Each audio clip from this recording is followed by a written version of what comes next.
What is editing? What do you think it is? Do you think it's putting images together, cutting out the rubbish bits and slapping a music track under it? Well, no, it's not that simple, and today I want to dispel the myth. I'm going to show you my personal workflow. It hasn't always been like this. I've slowly come to this after years and years of experience trying to figure out how to make things more streamlined, how to make the process easier, how to make it more precise, and as a result it means that I have a first draft at a later stage than I have done in the past, but I feel it makes my first draft better because this is the prep work.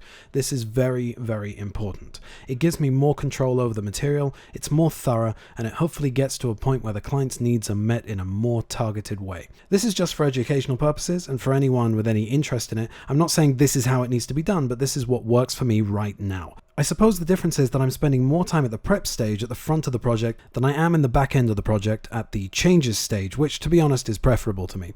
So let's have a look at the process. So this is a company that work with accountants to get other companies' tax credits based on various different criteria. The subject matter is quite dry, so this is something that I really needed to think about. And that's also part of the process, is sleeping on it, but we'll get to that. So first of all, what do I do when I receive a project? This is a project that I have not shot. 90% of the time I've shot the project. I know fairly well what is contained in the interviews because I was there shooting it. I still have to go through a process similar to this, but when I come to this kind of project, I'm blind. I've received the footage via Google Drive, and now I have to open up the interviews and see what I got. So the first thing I do is go Control A in this folder, which is the Cam1 folder.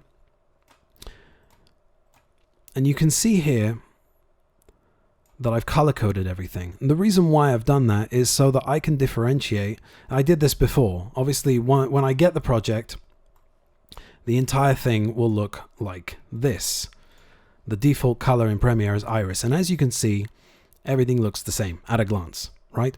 So what I do is I go through and I color code each and every one of the clips, not each and every one of the clips, but each and every one of the interviewees. So I know that this guy is violet, this lady is Caribbean, and so on and so forth. So the next thing I do is I close this and I grab camera 2 and I lay it on the top. Now it's all rough at the moment because it's not been synced. So what I then do is I grab everything. You can do A and just grab each and every one of these different colors and section them out. First of all, when you sync it, things can move and they can run each other over. So you want to make sure that they're not touching each other. But aside from that, I want to be able to see everything neatly with my eyes so I know each time that I'm going to a different interview, which is a way to do it. I mean, look, I'm a visual person, so that helps me a lot. So the next thing I do is I sync everything. You do it like this, synchronize, channel 1, okay, it's going to process it, and it's going to move slightly. And now, so if someone does have a property and it's so now the sound is perfectly in sync with each other, and I go ahead and I do that for the entire thing. So the next thing I'm going to do is I'm going to open up the text panel.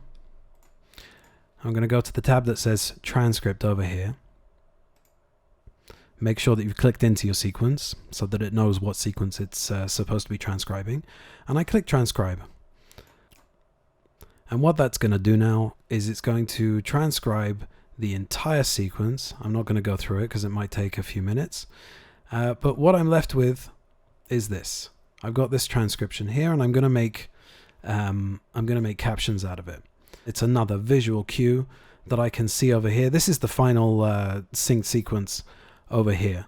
And you can see that there are a lot of cuts because I've taken bits and pieces out and I've put them into another sequence. We'll get to that in a second. But the point is that I can see it visually on the screen, and I can also search. So if, for example, if the client says to me, I want them to talk more about employee retention. So what I have to do is I have to type in employee retention, and here we go.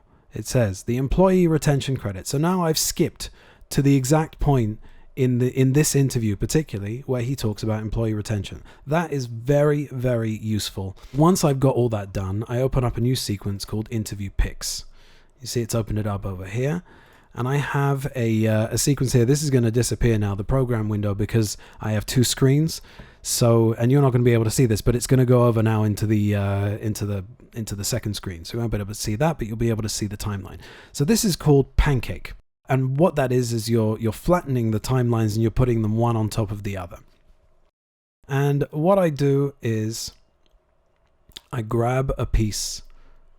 Absolutely. So we like to joke, but the IRS is never going to advertise to tell you how to pay them less. So I know that is a great little tidbit right there. So what I'm going to do here is I'm going to drag this over into my new timeline called interview pics, right? And then I'm going to create a marker and I'm going to write in here, IRS not telling you how to pay less, or whatever it is. It doesn't have to be that long-winded, but there we go. So now we have that over there. We like to joke, but the IRS is never going to advertise to tell you how to pay them less. The IRS is never going to advertise to tell you how to pay them less. So now I know where that is. Okay, I've grabbed that and it's in my my interview pics. So I'm going to close this right now and I'm going to show you what that looks like when it's all said and done. I've got this entire guy's interview sectioned out here. Got all the subtitles over here.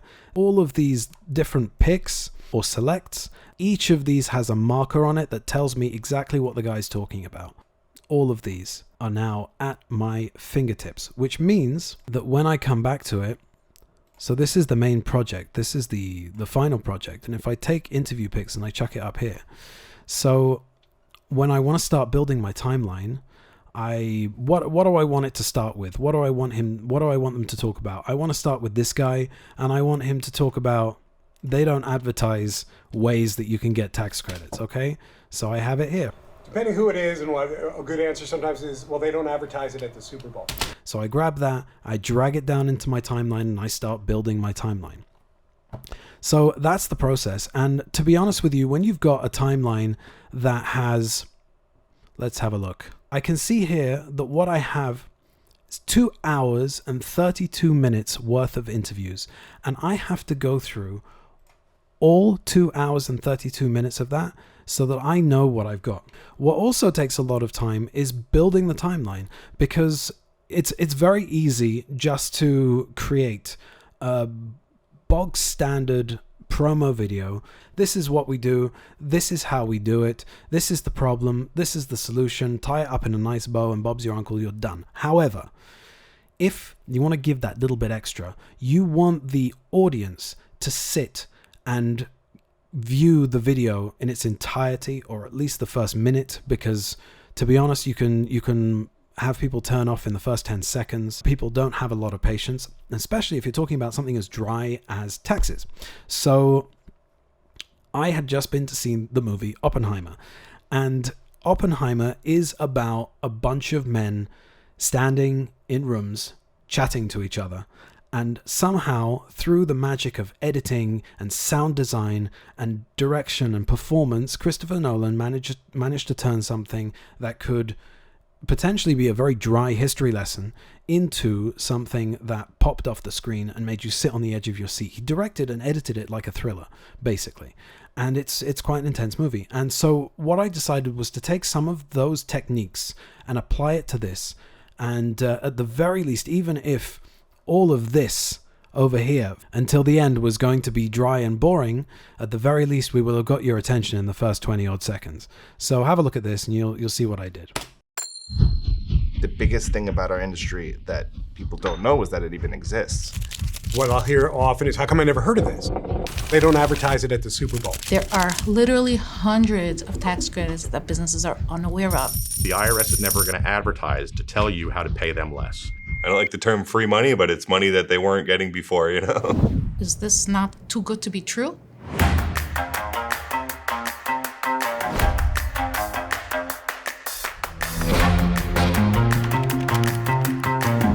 We process corporate tax credits for businesses. We're helping them pay less taxes. That's cash that you would be paying in taxes otherwise, but cash that you deserve. The world needs to employ people.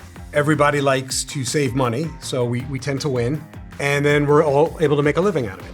Anything you do to make their lives easier, they can spend that time and that money, those resources on improving their company and maintaining it, it's appreciated by them. We're saving companies hundreds of thousands of dollars each year. It's one of the few industries that I think it's all positive. Minimize their effort, maximize their credit.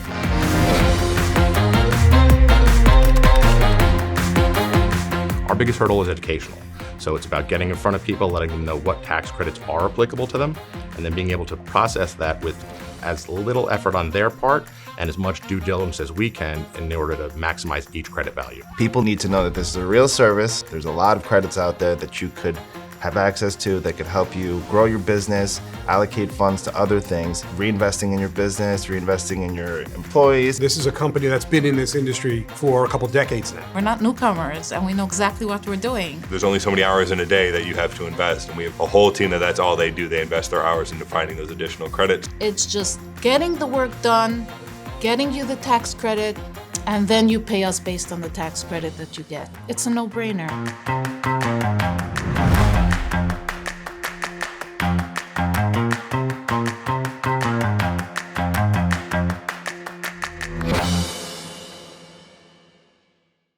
So there you go. So just that first sequence, that took me, at the very least, a couple of days to come up with, because I had to build it, and I had to build it in my mind as well. It's something that didn't exist, and I had to make it exist. It's not in the footage.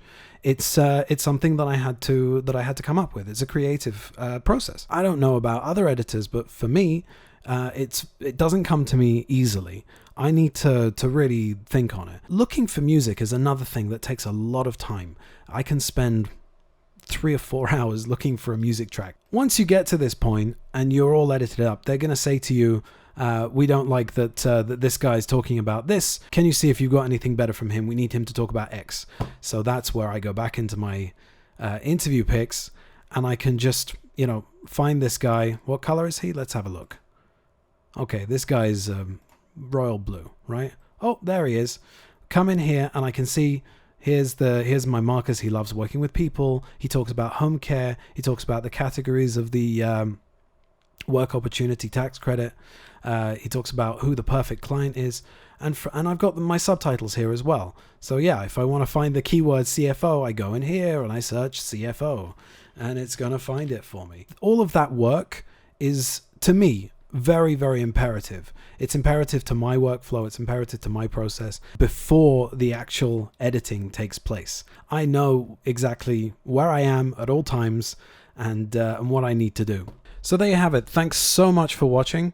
If you like this, please subscribe to my channel or hire me if you need some work done. If you have any questions, you can leave them in the comments below, or you can join my Facebook page and comment there. You can email me. Otherwise, if you like this, please let me know and I'll make some more of them. Thanks. Bye-bye.